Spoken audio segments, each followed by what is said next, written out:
You wake up, and the plan is clear. You know exactly what needs to happen today.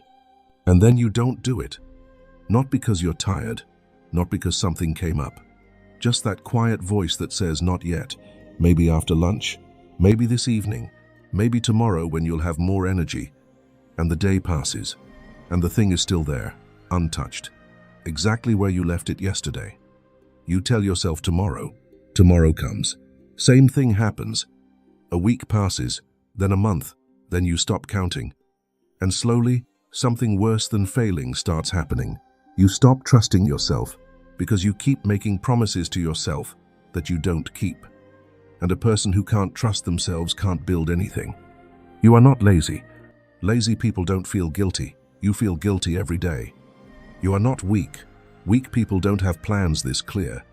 You have something specific, a pattern your brain learned, a loop it can't break out of alone. This is procrastination, and it is not about time management. It is not about motivation. It is not about discipline. It is about the size of the step you're trying. He wasn't unhappy exactly. The job paid. The hours were predictable. His manager left him alone. There was something honest about the work. You picked something up and you delivered it. Clear start. Clear 2 years ago, no ambiguity said it was better than the plan he'd used. It was still in the drawer. Every Sunday night, James would take it out, read through it, add a note or two, maybe update a number he'd found online. Tell himself, this week was the week. Monday morning he'd make the first call, open the business account, file the paperwork. Monday would come. He'd wake up, have coffee, check his phone. The shift started at 7. He'd do it after. After the shift, he was tired. His feet hurt. He'd sit on the couch for a while. He'd do it tomorrow. Tuesday, he'd forget until the drive home. He'd remember while stuck in traffic and make a mental note to look into it that evening. He'd get home and eat, and the evening would disappear. Wednesday, he'd remember and feel the guilt hit. He'd open his laptop, stare at the browser for a while. Too much to figure out. Better to wait until he had a clear block of time. A full morning. A weekend day. The weekend would come and go. Sunday again. Notebook out. Same plan. Same notes. Same promise. He'd been doing this for 18 months. The plan hadn't changed. The drawer hadn't changed. Nothing had changed. James wasn't a failure. He had ideas, intelligence, and work ethic. 6 days a week for 4 years proved that. He showed up. He did the work. He wasn't someone who avoided difficulty. He just couldn't start this particular thing. And he genuinely didn't understand why. He'd tried setting deadlines. He'd tried telling people about the plan to create accountability. He'd tried reading books about productivity and motivation. He'd tried waking up earlier to have more time in the mornings. None of it worked. The gap between the notebook and the action remained exactly the same size it had been on the day he finished writing. Some mornings he'd lie in bed before the alarm and think about the version of himself that would just do it, that would get up and make the call and start the process moving. That version felt very real, felt close. Then the alarm would go off, and he'd be James again, the one with the plan in the drawer. The worst part wasn't the procrastination itself. It was what the procrastination was doing to how he thought about himself. Every Sunday he made a promise. Every Monday he broke it. And you can only break promises to yourself so many times before part of you stops believing you. Before the voice that says, this time I'll do it, starts to sound hollow even to the person saying it. James had stopped believing his own Sundays. That was the damage that went deeper than lost time. A man who doesn't trust his own word has nothing solid to stand on. Chapter 2. The thing that makes procrastination worse. One afternoon, James had 40 minutes between deliveries and stopped at a diner he'd never been in before. The owner was Japanese, maybe 70, moving around the small space with the kind of unhurried efficiency that takes decades to develop. James ordered coffee, sat at the counter. The owner glanced at the notebook James had put on the counter. The business plan. He'd brought it again. A ritual now. You read that often? The man asked. I wrote it. Ah. The man poured his own coffee, sat across from him. What is it? James explained. The plan, the idea, 18 months, the drawer. The man listened without interrupting. When James finished, he was quiet for a moment. You know what Kaizen means? James shook his head. It means change for the better. Small change. Continuous. Not big change. Not transformation. Small. He held up his thumb and forefinger an inch apart. This much. Every day. I know what I need to do, James said. That's not the problem. The problem is starting. No, the man said. The problem is what you think starting means. He tapped the notebook. You think starting means this.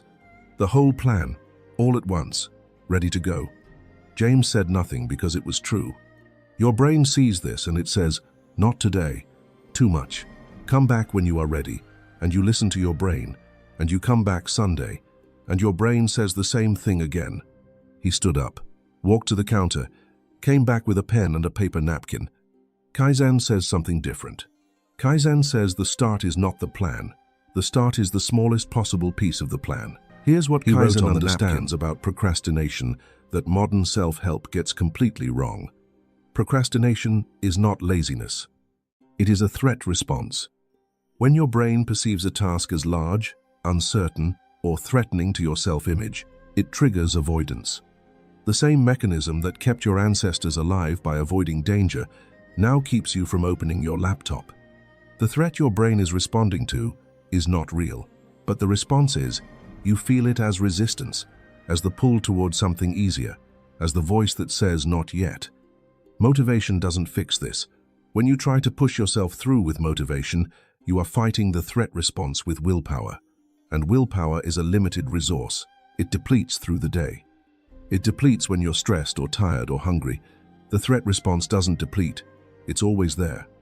The threat response always wins eventually. That's why motivation works for a day or a week and then disappears, not because you're weak, because you were fighting the wrong battle. Kaizen fixes this by removing the threat entirely. If the task is make one phone call, your brain doesn't perceive a threat. One phone call is too small to threaten your self-image. There's no failure state significant enough to avoid. The call goes badly and you make another one. No catastrophe. So you make the call. And the next day, one more small thing. And the next. Your brain never gets the chance to build a threat response because the individual tasks never grow large enough to trigger one. This is not inspiration or positive thinking. This is neuroscience dressed in 1,000 years of Japanese practice. Researchers who study behavior change have found that the size of a habit is the single greatest predictor of whether it survives adverse conditions. A behavior that takes 2 minutes persists through hard weeks. A behavior that requires an hour disappears the moment life gets complicated. Kaizen knew this before the research did. Small and consistent, every day. Not because small is impressive, but because small is what actually works. Chapter 4. The first 30 days. James made the phone call that Monday. Not a client call. He wasn't ready for that yet. He called the city business licensing office and asked one question. What paperwork do I need to register a small delivery company? The call took 4 minutes. He sat in his car in the parking lot after his shift ended and made it before he drove home, before the tiredness set in, before the couch called him. He did it in the parking lot because he knew if he waited until he got home it would become tomorrow. That was Monday. Tuesday he looked up the paperwork online, didn't fill it out, just found it, bookmarked the page. Wednesday he read the first page of the form. Thursday he filled out his name and address at the top, literally just that, name and address. Friday he forgot, did nothing. Saturday he remembered and felt the familiar guilt, but this time he just filled out the next section instead of spiraling into why he'd missed Friday. This was not how James had imagined building a business. He had imagined a clear week, a surge of energy, a momentum that carried him through everything at once. The way it looked in his head, the business was something he assembled over an intense, concentrated period of effort. What he was actually doing felt embarrassingly small, like he was trickling towards something instead of charging toward it. He told the man at the diner about this feeling the following week. The man listened, nodded slowly. Good, he said. James looked at him. Good that it feels small? Good that you are still doing it despite feeling small. That is the whole practice. Kaizen does not feel like progress. Progress feels dramatic. Kaizen feels like one more ordinary thing on an ordinary day. He wiped down the counter. Most people stop when it stops feeling significant. They mistake the feeling of significance for the presence of progress. But significance is a feeling. Progress is a fact. You filed the name and address today. That is a fact. It did not require significance. James thought about that on the drive home. He had been waiting to feel significant, to feel like what he was doing matched the size of what he wanted. It never would, because what he wanted was large and what he was doing was small. That would always be the gap. But the gap closed, one small thing at a time. By the end of week 2, the paperwork was filed. He'd expected to feel elated. He didn't. He felt calm, like something had moved 1 inch in the right direction, and that was exactly what it was. 1 inch. Week 3, one email to a potential client he knew from his delivery route, a restaurant supply company he'd delivered to for 2 years. Not a pitch, not a proposal. Just a question. He was considering starting his own delivery service and wondered if they'd be open to a conversation about their current situation. He sent it on a Wednesday morning from his phone before his shift started. The client replied within an hour. James stared at the reply for a long time in the parking lot. Someone had responded. To him. About his business. Something that 4 weeks ago had only existed in a drawer. He called his girlfriend that evening. His voice was different when he spoke, and she noticed it before he said anything. Something happened, she said. Someone replied to my email. About the business. She was quiet for a moment. James. Yeah. What changed? He thought about it for a while. I stopped trying to be ready. I just started being ready by doing something. By day 30, he had filed the paperwork, had 2 preliminary conversations with potential clients, and opened a separate bank account with $200 in it. None of it was impressive on its own. It wasn't a business yet. It was the shadow of a business. But it was more real than 18 months of Sunday nights had produced. And the drawer was open now. The notebook was on the counter. He hadn't moved it there consciously. He'd just noticed one evening that it was no longer in the drawer. Something had changed in how he related to it. It was no longer a plan he was waiting to start. It was a record of something already in motion. James was on his route one afternoon, somewhere past the airport on the same stretch of highway, when he realized he hadn't thought about the idea the way he used to. Not the dreaming version, not the guilty version, not the Sunday night version. And felt fine about it. He was just special occasion. Thursday he meant to restart. Got a cold that put him in bed for 2 days. By the time the cold cleared, 10 days had passed. He restarted, made a few small efforts. Then a family thing on the weekend pulled him away. Then a social commitment he'd forgotten about. 4 weeks passed. Then a 5th. He was back on Sunday nights with the notebook. The guilt back. The same specific weight of someone who knows what they're supposed to be doing and isn't doing it. But this time the guilt was worse, because before, he'd never started, so he could tell himself he just hadn't found the right moment. Now he'd started. He'd felt the momentum. He'd seen the email reply sitting in his inbox. He'd held the bank card in his hand. And he'd stopped anyway.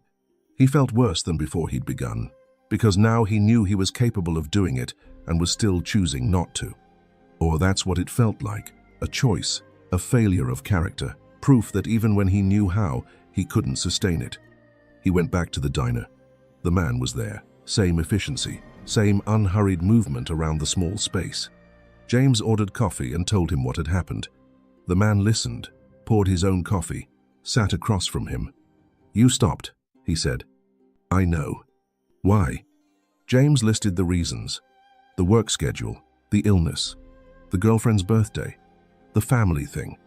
The man shook his head slightly, not dismissively, just slowly. Those are conditions, he said, not reasons. Conditions are what's happening outside. Reasons are what's happening inside. Tell me what happened inside. James thought about it.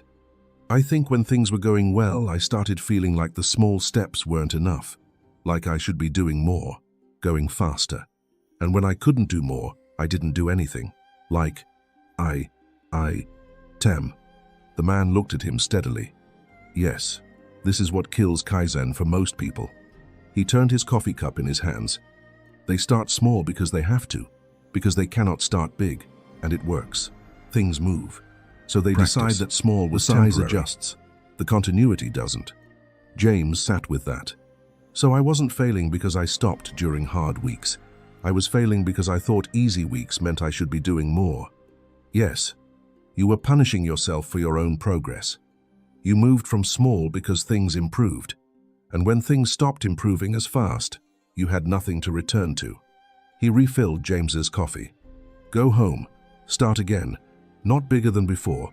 The same size. One small thing. Today. Chapter 6. The Real Understanding. James restarted that same evening. Not with a burst of energy or a new plan or a decision to do better this time. He sent one email before he went to sleep, to the restaurant supply company he'd spoken to a month earlier, just checking in. Still interested in talking. One email, 2 sentences, took 3 minutes. That was Tuesday. Wednesday, one small thing. Thursday, one small thing.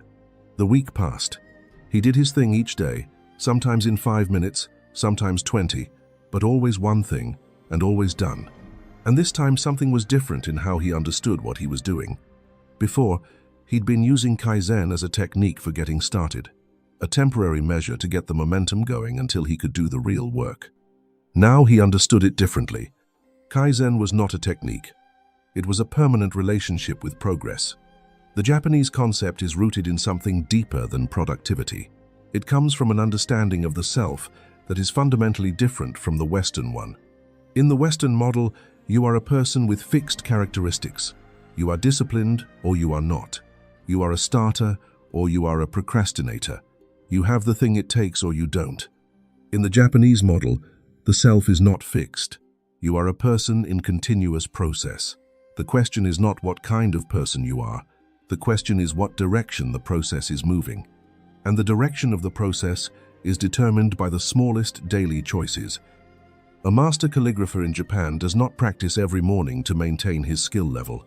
He practices because the practice is what a calligrapher does. The practice is not separate from being a calligrapher. The business launched. It is the expression of one small thing, every day, for as long as the business existed. After the launch, it would be one small improvement to a process, one call to a client he hadn't spoken to in a while, one inefficiency identified and fixed. Not more, not less. One thing, always. Research into what psychologists call identity-based habit formation supports exactly what James was discovering. Studies show that the most durable behavior change happens not when people try to achieve outcomes, but when they begin to see themselves as a certain kind of person. A person who exercises isn't doing it to lose weight. They exercise because they are someone who exercises. The behavior is an expression of identity rather than a strategy for achieving a goal. When achieving the goal is the point, stopping the behavior once the goal is reached makes sense. When the behavior is who you are, there is no stopping point. James wasn't building a business. He was becoming someone who built things. One small step, every day, permanently. That was Kaizen, not the temporary solution, the permanent one. Chapter 7, Month 6. 6 months after that first phone call to the licensing office, James had 2 clients. Not 10, 2. A restaurant supply company and a small printing business 2 miles from his apartment. Combined, they gave him enough work to justify the van he'd leased on a short-term contract. He was still driving his regular route 6 days a week. The business was small. It ran in the margins of his existing life. Early mornings sometimes, evenings when he could manage it. One afternoon a week that his regular manager had agreed to let him take off. The business progress. It wasn't impressive. He started trusting himself again. Not fully, not the way he had before 18 months of broken Sunday promises, but partially, incrementally. In the same way, the business had grown. Every day he did his small thing, he kept a promise to himself. And the accumulation of kept promises started doing something to the accumulation of broken ones. Not erasing them, but diluting them. A man who keeps small promises every day for 6 months is not the same man who once couldn't keep large ones. He's a man in the process of becoming someone different. One small step at a time. The mistake most people make. 3 months into the momentum, when the first client had signed and the second was close, James almost made a decision that would have cost him everything. He almost quit his job. The logic felt sound in the moment. If he had no income except the business, he'd have to make the business work. No safety net, full commitment. No option to drift back into the delivery route and let the business sit. He called the man at the diner. "I'm thinking of quitting." A pause. "Why?" "Because if I have no choice, I'll make it work." The man was quiet for a moment. "And if you are too scared to make it work? Then I figure it out." "With what money? While scared? With no income coming in?" James said nothing. "Fear is not a good creative state," the man said. "Panic makes people make small decisions. Desperation makes people accept bad clients. A man with no income cannot afford to say no." He paused. "Kaizen does not ask you to risk everything. It asks you to improve everything by 1% every day. Your job is not the enemy of your business. Your job is what allows you to build your business from a position of strength rather than desperation." James kept the job. He kept the small daily steps. 8 months later, when the business had enough consistent revenue to partially replace his income, the decision to reduce his route hours wasn't a leap. It was the next small step, the one that made sense given where things were. Not a bet, a logical progression. This is the mistake most people make with Kaizen. They understand the small steps as a ramp, a temporary measure until they're ready to take the big leap. But the big leap is not the point. The next small step is always the point. Even when you're successful, even when you have momentum, even when everything in you wants to accelerate. Because what built the momentum was the small steps. And what maintains momentum is the same thing that created it. Not more of it. The same thing, one small step every day. James still drives sometimes, not for work. He kept one regular client from his old route because he liked them, and the route took him past the diner. The business has 4 employees now, a proper office he rents by the month, 3 vans, which is exactly what the notebook said. The notebook is on the kitchen counter, not in the drawer. He opens it occasionally, not to read the plan he wrote 3 years ago, to add to it, because the business that exists now is not the business in that notebook. It is something that grew from it, one small step at a time, in directions he didn't plan and couldn't have predicted. You cannot see where Kaizen will take you when you start. You can only see the next small step. He stopped at the diner a few weeks ago. The man was there, the same unhurried efficiency, the same calm. James ordered coffee, sat at the counter. "It worked," he said. The man nodded. Kaizen works, always. The question is never whether it works. The question is whether you will keep doing it when it feels too slow, when it feels too small, when you are sure you should be doing more. How do you keep doing it? The man thought for a moment. You remember what the alternative felt like.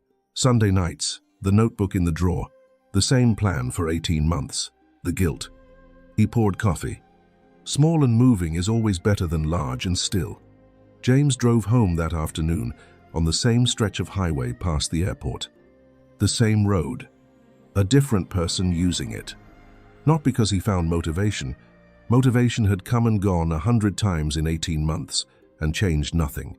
Not because he became disciplined. Discipline had felt impossible right until it felt inevitable. Because he made one small change every day without stopping, even when it felt embarrassingly small, even when life made it hard, even when success made him think he should be doing more. One small thing. That is Kaizen. Not the secret to success, the practice of it. And the practice never ends. Now, you have something in a drawer right now. Maybe it's a business, or a book you keep meaning to write, a conversation you keep avoiding, a body you want to rebuild, a skill you've been putting off. You've been meaning to start for months, maybe years. You are not lazy. You've proven that by staying with this video this long. You are not weak. Weak people don't feel this kind of guilt about things they care about. You have a pattern your brain learned, a loop